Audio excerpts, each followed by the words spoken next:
आप लोग हमें रोज वीडियो में देखते हैं, हमारी बातें सुनते हैं, चर्चा देखते हैं, विचारों से जुड़ते हैं, लेकिन अब सिर्फ देखना ही नहीं, अब आमने सामने मिलने का मौका है, और वो भी किसी साधारण कार्यक्रम में नहीं बल्कि राष्ट्रवादियों के कुंभ में।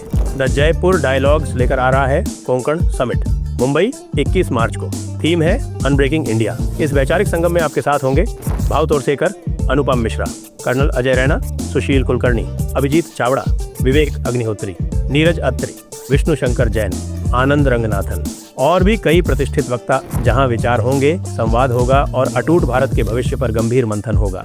रजिस्ट्रेशन लिंक नीचे दी हुई है और स्क्रीन पर दिए गए QR कोड को स्कैन करके भी आप आसानी से रजिस्टर कर सकते हैं। देरी मत कीजिए, आइए रजिस्टर करिए और इस वैचारिक संगम का हिस्सा बनिए।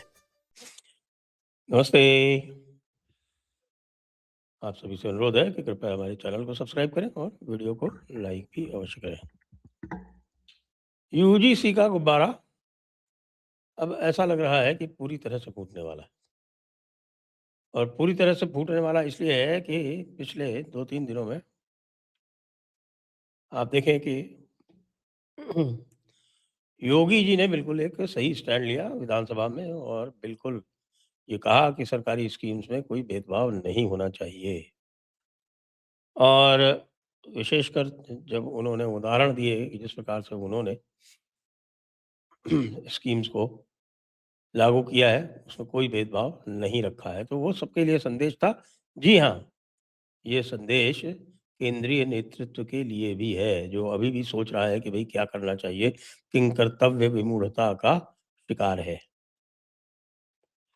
दूसरी ओर अब तो संत महात्मा भी कूद गए हैं इसमें, क्योंकि आज जगत गुरु रामानंदाचार्य श्री रामभद्राचार्य जी ने भी UGC का सीधे-सीधे विरोध कर दिया। और इधर ही UGC का विरोध कर दिया, और उधर दूसरी तरफ जो दूसरे बाबा हैं, जो कांग्रेसी बाबा हैं, जिनको हम सबको कहते हैं कांग्रेसी बाबा यानी अविमुक्तेश्वरानंद। अविमुक्तेश्वरानंद के विरुद्ध FIR दर्ज करने का आदेश कोर्ट ने कर दिया। कोर्ट ने ये कहा कि अविमुक्तेश्वरानंद के विरुद्ध जो 2 बटुक आए थे, उन्होंने गवाही दी थी। एक आशुतोष ब्रह्मचारी हैं। वैसे वो आशुतोष ब्रह्मचारी जी जो है, वो रामभद्राचार्य जी के शिष्य हैं। ये भी आरोप लग रहा है कि भई ये पॉक्सो वाला मामला जो है, ये कहीं योगी आदित्यनाथ ने तो नहीं कराया। देखिए, सारा का सारा फ़ोकस जो है, वो योगी आदित्यनाथ जी के ऊपर आ गया है। और चूँकि योगी आदित्यनाथ खरी-खरी बात कहते हैं, इसलिए योगी आदित्यनाथ के पीछे सभी लोग एकजुट होते चले जा रहे हैं। पहले ये FIR वाला मामला समझ लिए क्या है?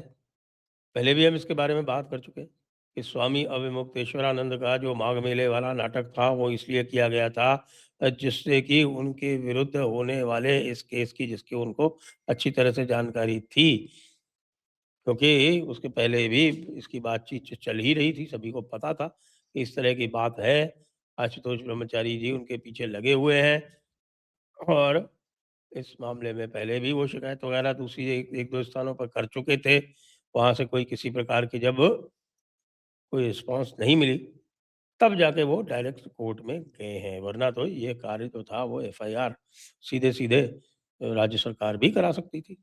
राज्य सरकार ने इसलिए नहीं किया कि उनके ऊपर आरोप लगता। तो फिर 2 बटुकों की गवाही हुई कोर्ट में, और कोर्ट ने पुलिस को FIR करने का आदेश दे दिया।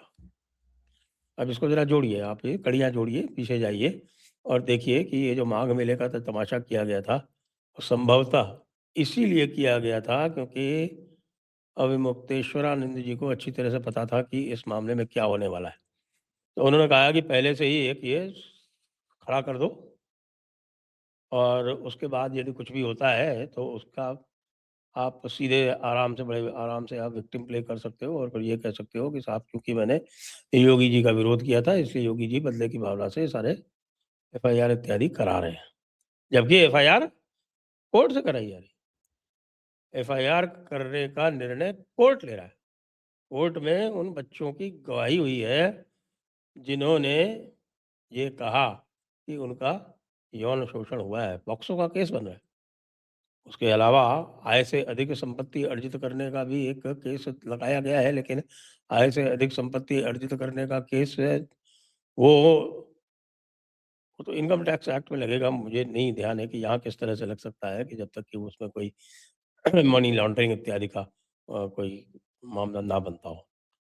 तो उसको तो छोड़िए, लेकिन पॉक्सो तो स्वयं इतना सीरियस मैटर है। पॉक्सो में प्रिजम्पशन इत्यादि भी सारा का सारा आपके प्रोसिक्यूशन की तरफ होता है। तो ये रिबट करना है मुक्तेश्वरानंद जी को कि उन्होंने ऐसा कृत्य नहीं किया है। जो भी कृत्य कहा जा रहा है वो बड़ा घृणित कृत्य है। एफआईआर जो है वो केवल उनके संगठन की ही नहीं है, उनके संस्थान के ओर ही नहीं है। उनके जो एफआईआर है वो उनके पर्सनल नाम से भी है। तो निश्चित रूप से अब मांग उठेगी कि साहब कि इनको जो है वो अरेस्ट भी किया जाए।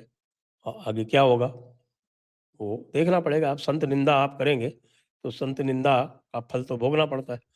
जिस तरह से इन्होंने स्वामी रामभद्राचार्य जी के लिए अपशब्द बोले थे, ये कहा था कि साहब कि ये विकलांग है और विकलांग जो है वो सन्यासी नहीं हो सकता। इस तरह के जो अपशब्द उन्होंने स्वामी रामभद्राचार्य जैसे मनीषी के लिए उपयोग में लाए थे, तो उसका फल तो भोगना पड़ेगा। और फल जो है वो कई बार इसी जन्म में भोगना पड़ता है। तो ये स्वामी अवमुक्तेश्वरानंद जी की जो शंकराचार्य की कथा है, मुझे लगता है कि उसका पटाक्षेप अब पूरी तरह से हुआ चाहता है।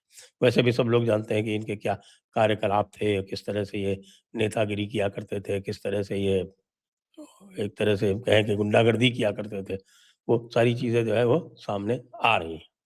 लेकिन जो यूजीसी का मामला उठा लिया रामभद्राचार्य जी ने इसी के साथ में, और योगी जी ने स्वयं इसको जाति से जोड़कर जब उठाया, जाति-जाति का शोर मचाते केवल कायर क्रूर, ये बात जब उन्होंने कह दी विधानसभा में खड़े होके, तो ये एक बड़ा मैसेज है। और ये बड़ा मैसेज उन सारे जातिवादी लोगों के लिए है। ख़ास तौर से वो लोग शोर मचा रहे हैं। इसमें शोर कौन मचा रहे हैं? इसमें शोर केवल वो लोग मचा रहे हैं जिन्होंने अपने ही वर्गों के जो पिछड़े हुए अति पिछड़े लोग हैं, उनका हिस्सा लेकर और पूरी की पूरी मलाई स्वयं चाट ली है।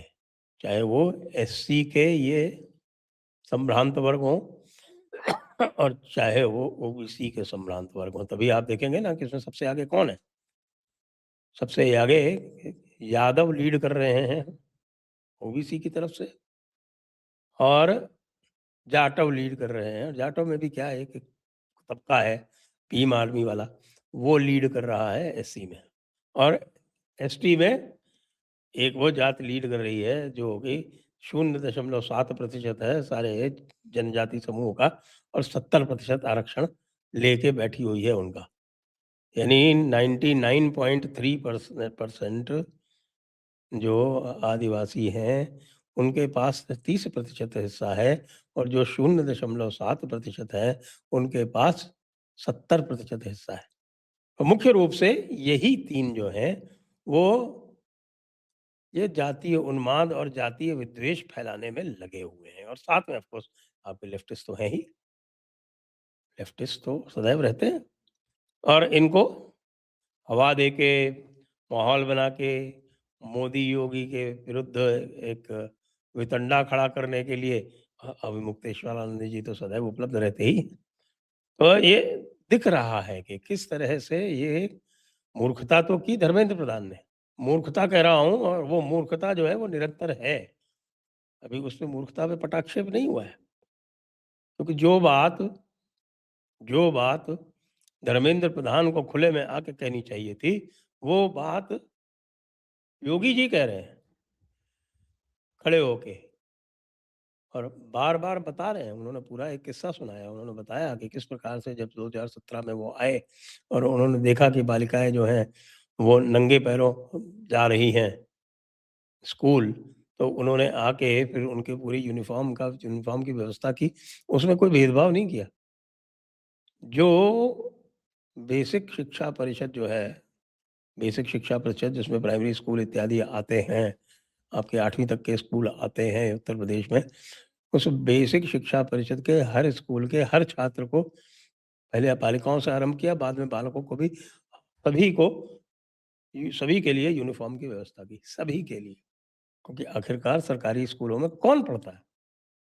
ये जो तथाकथित यूजीसी के जो समर्थक खड़े हुए हैं, जो आ रहे हैं, इनके जो नेता हैं, इनका जो नेतृत्व है, उनसे सबसे पता कर लीजिए, उनमें से सरकारी स्कूल में कोई नहीं पढ़ता होगा उनका किसी का बच्चा। और ये सारे सुविधाभोगी लोग हैं, जो ये चाहते हैं कि जनरेशन दर जनरेशन ये काम चालू रहे। उसके ऊपर एक और झमेला हो गया है। 6 हफ्ते का टाइम दिया है कोर्ट ने। शुक्रवार को कोर्ट में पेशी थी एससी एसटी से क्रीमी लेयर हटाने की याचिका में, और उसमें फिर सरकार को 6 महीने का समय दिया गया है। 6 महीने में उनको उत्तर प्रस्तुत करना है, उसके बाद इसके ऊपर निर्णय होगा। और उसमें भी पूरा का पूरा जो आर्ग्यूमेंट है, वो यही है कि जो कोई भी रिज़र्वेशन दिया गया है, जो भी कॉन्स्टिट्यूएंट असेंबली में जो चर्चा हुई है, वो उनके लिए हुई है। इन वर्गों में भी उन लोगों के लिए हुई है जो विपन्न हैं, जो साधनहीन हैं, जो वाक़ई में ऐसी स्थिति में हैं कि उनके पास आसानी से कोई साधन सुविधा उपलब्ध नहीं है। वो आईएएस, आईपीएस और एमएलएज़ और एमपीज़ के बच्चों के लिए नहीं है। इसलिए स्वागत करते हैं हम रामभद्राचार्य जी महाराज का कि उन्होंने इस यूजीसी वाले और इस जाति विभाजन का जो पूरा कार्यक्रम चालू कर रखा है देश में लोगों ने, उस पर उन्होंने अपना स्वर मुखरित किया। और कोर्ट्स को भी मैं धन्यवाद देना चाहूँगा, चाहे वो सुप्रीम कोर्ट हो जिसने कि एससी एसटी वाली क्रीमी लेयर वाली याचिका में 6 महीने का समय देके और पाबंद किया सरकार को, केंद्र सरकार को, और चाहे वो योगी जी हों, जिन्होंने पूरी की पूरी जो यूजीसी की डिबेट थी, उसको एक अलग ही दिशा दे दी और यह मूर्त रूप से दिखा दिया कि किस प्रकार से जातियों का जो भेदभाव है, वो दूर किया जा सकता है। जय हिंद, जय भारत, वंदे मातरम।